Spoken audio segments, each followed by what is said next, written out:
ایک مرتبہ کسی پروگرام میں ریاض آیا تو ایک خاتون نے اس کو قرآن شریف گفٹ دی ہے، قرآن لے جا کر کے اپنی لائبریری میں رکھ دیا۔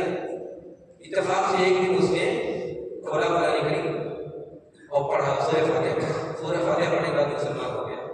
پھر اس نے جو اپنی زندگی کا رنگ بدلا، وہ افریقہ میں یا دوسری جگہوں میں دعوت و تبلیغ کے لیے اپنے آپ کو لگا دیا، تو اس کے دعوت و تبلیغ سے 1 ملین لوگ مسلمان ہو گئے۔ ایک یہودی لڑکا تھا، ایک دن کے مسلمان کے دیر اثر آیا اور اس کو سمجھایا بجائے دعوت و تبلیغ کی، جوان ہوا مسلمان ہو گیا۔ اس نے اپنی ساری دولت زندگی لگا دی افریقہ میں، اس کے بارے میں کہا جاتا ہے 10 لاکھ لوگ مسلمان ہو گئے۔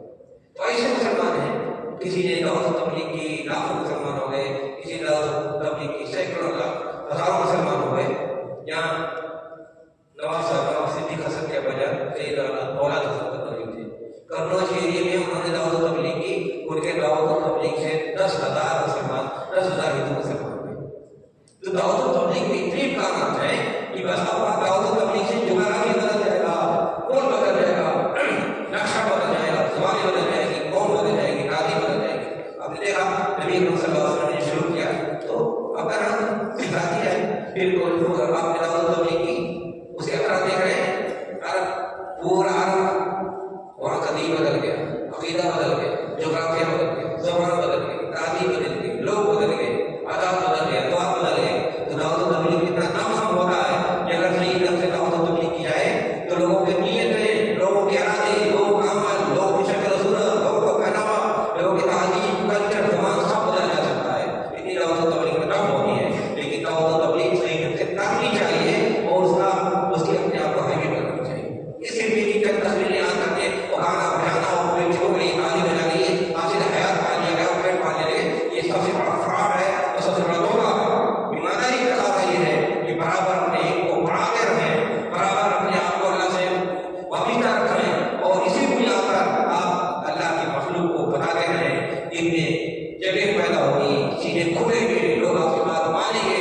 حتیٰ کہ ہندوستان میں اگر صحیح ڈھنگ سے دعوت و تبلیغ کی جائے یا کی گئی ہوگی، پوری دنیا میں اس ہندوستان میں زیادہ مسلمان ہوتے ہی ہوتا ہوتے، لیکن دعوت و تبلیغ کی طرف توجہ ہی نہیں دی گئی یا دی گئی تو کچھ لوگوں نے کیا کہ جس طرح تمام مسلمانوں کی ذمہ تھی کہ ہر مسلمان کو واجب ہے، ہر مسلمان کی کا نمائندہ ہے، ہر مسلمان اسلام کا نمائندہ ہے، اگر اس طرح سے یہاں زندگی گزاری گئی ہوگی یا آپ بھی اگر طے کر لیا جائے کہ ہم محنت کریں گے، کوشش کریں گے، اس کے لیے پڑھائی کریں گے، اس کے لیے اپنا دکھ چین چھوڑ دیں گے، اس کے لیے ہمیں تیار رہیں گے، تو آج بھی امکانات ہیں۔ تمام رکاوٹوں کے باوجود، تمام دشمنیوں عداوتوں کے باوجود بھی لوگ اس طرف آ گئے۔ بہت سے ایسے علی گڑھ میں بہت سے ایسے جو لڑکے تھے جو ٹین ایج تھے، 11ویں میں 10ویں 12ویں پڑھتے تھے، محنت کی جاتی تھی، کوشش کی جاتی تھی، چپکے سے آ کر کے کلمہ پڑھتے تھے۔ کئی سال کے میرے ساتھ کلمہ پڑھے، لڑکیوں نے پڑھا، لڑکوں نے پڑھا، یعنی وہ تو صرف یہ دیکھ کر کے کہ یار کس طرح مسلمان رہ رہے ہیں، کچھ بھی نہیں، ان کے عادات اور طریقے تو دیدار بدلوں کی بات نہیں کی جاتی، تو وہ آتے تھے اس شوق سے، ان کے اتنی کشش ہوگی۔ آج اگر مسلمان کہیں ڈھونڈ رہا ہے تو اس میں اتنی کشش ہے کہ وہ خود چل کے آئیں گے کہ مجھے مسلمان، تو یہ کہیں چھپے سے آنے والی چیز جاری رہتی ہے، کوشش جاری رہتی ہے، ہوتے بھی رہتے ہیں۔ تو یہ اگر اتنے بڑے پیمانے پر پریشی کے ساتھ مسلمان کوشش کریں دعوت و تبلیغ کے لیے، تو آج گئے گزرے میں بھی اچھا سارے راستے اگر بند ہو جائیں، سارے راستے اگر بند ہو جائیں، صرف ایک راستہ کھلا ہو کہ ہم دعوت و تبلیغ کریں، اور دعوت و تبلیغ کر کے بس اوقات آپ کے پاس انجینئر مسلمان ہو سکتا ہے، بہت بڑا تعلیم مسلمان ہو سکتا ہے،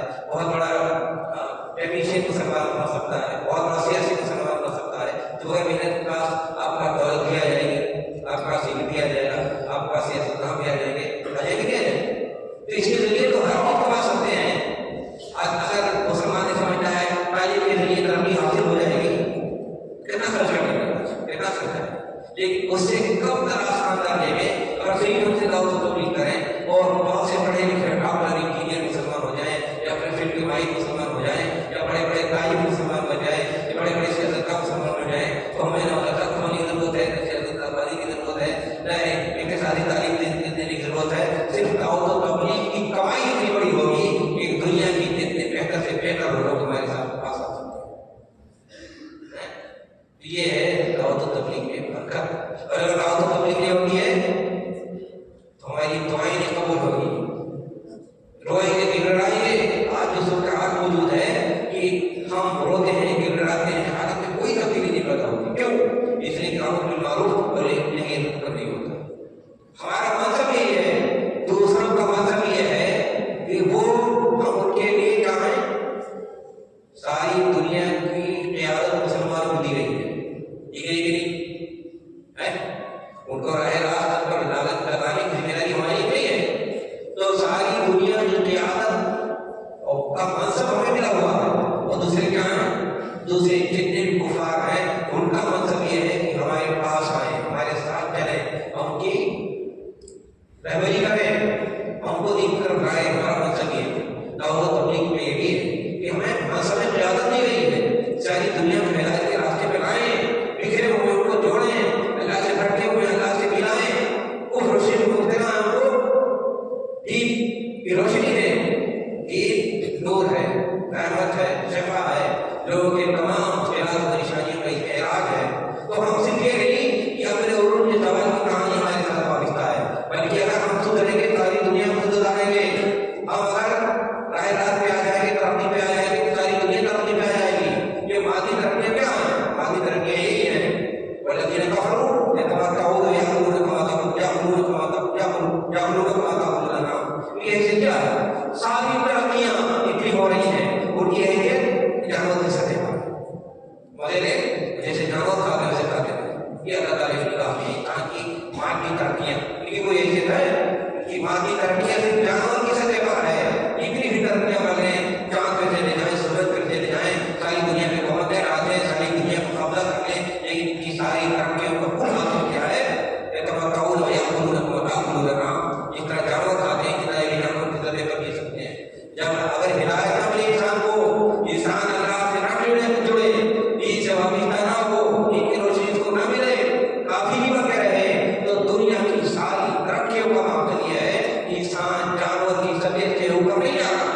تو ہمارا مقصد یہ ہے کہ ہماری ترقیوں کے ساتھ ساری انسانیت کی ترقی وابستہ ہے، ہماری ہدایت کے ساتھ ساری دنیا کی ہدایت وابستہ ہے. اگر ہم گرے تو سب گر جائیں گے، اگر ہم اٹھے تو سب گرائیں گے، اور سب کو امن چین و شانتی ملے. آج ہم دیکھ رہے ہیں مسلمانوں کے سوال کی دنیا پر سمجھی سوال ہے. انصاف نہیں مل رہا. انصاف نہیں، انسان کو دوسرا ستاتا ہو، نہیں انصاف مل رہا ہے. نہ حقوق کا مال ہو رہی، نہ انصاف مل رہا ہے، نہ انسان کو بھائی انصاف مل رہا ہے. کسی طرح کا کوئی انصاف نہیں مل رہا. صرف جبر ہے، زبردستی ہے، لوٹ خسوٹ ہے، ڈکیتی ہے، قتل و غریبی ہے. یہ ساری چیزیں آپ کیوں ہیں؟ اسی لیے آپ ہے کہ لوگوں نے جن کو نہیں جانا چاہتے ہی جیسے ان سے انصاف کریں.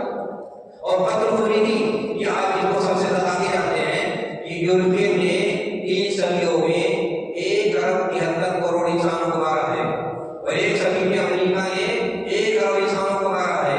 اور پوری تاریخ انسانی میں 10,000 سال کی تاریخ جو ریکارڈ ہے، چاہے پتھروں کے ذریعے چاہے تاریخوں کے ذریعے، اس میں سب سے زیادہ جو ظلم کیا ہے یورپین امریکہ نے کیا، اور اس کے بعد چائنا نے کیا.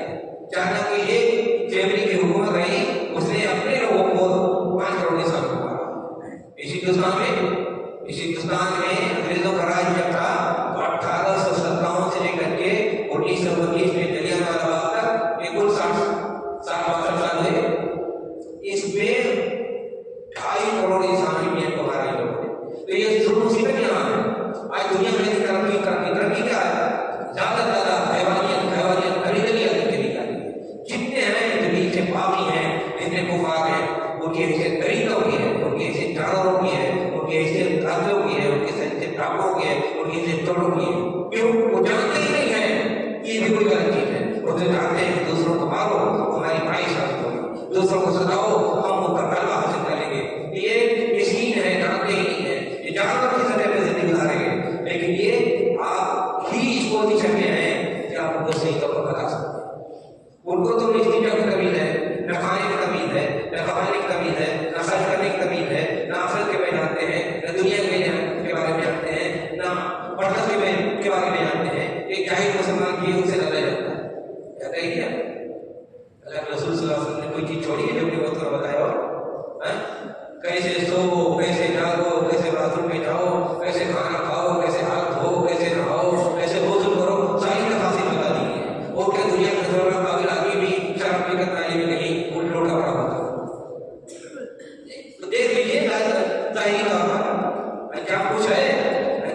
یہی جو اللہ نے فرمایا یتمتعون یأکلون کما تأکلون، مزے نے جانور جیسے کھاتے ویسے جانور کھاتے رہتے ہیں. وہ آپ جانور اگر کھاتے ہیں تو 14 سال کا بچہ 150 کلو کا ہو جاتا ہے، اس کا سانس لینا آتا ہے.